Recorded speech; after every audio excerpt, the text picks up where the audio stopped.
ओम नमः शिवाय. शिव आणि पार्वती यांचा विवाह हा केवळ एक साधा विवाह नव्हता, तर तो संपूर्ण सृष्टीच्या संतुलनाचा क्षण होता. ही कथा आहे श्रद्धेची, भक्तीची आणि अपरिमित प्रेमाची. कधी काळी दक्ष प्रजापतीची कन्या सती महादेवाची परमभक्त होती.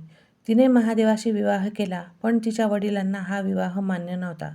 एके दिवशी दक्षाने एका महायज्ञाचे आयोजन केले, पण त्यात शिवाचा अपमान केला. सतीने हे सहन न करता यज्ञकुंडात आत्मदहन केले. सतीच्या मृत्यूनंतर महादेव दुःखात बुडाले. त्यांनी संसाराचा त्याग करून तपश्चर्या सुरू केली. पुन्हा पृथ्वीवर सतीने पार्वती रूपात जन्म घेतला.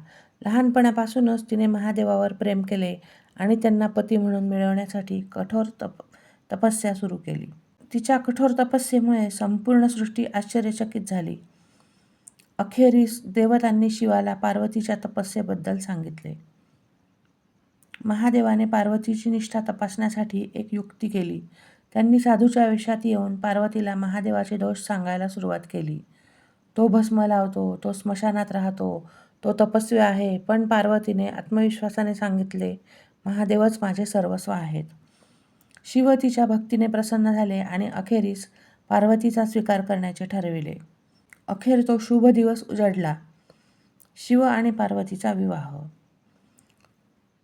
एका बाजूला पार्वतीचा पिता हिमालय राजेशाही सोहळा साजरा करत होता, तर दुसऱ्या बाजूला महादेव आपल्या गणांसह विवाहस्थानी आले.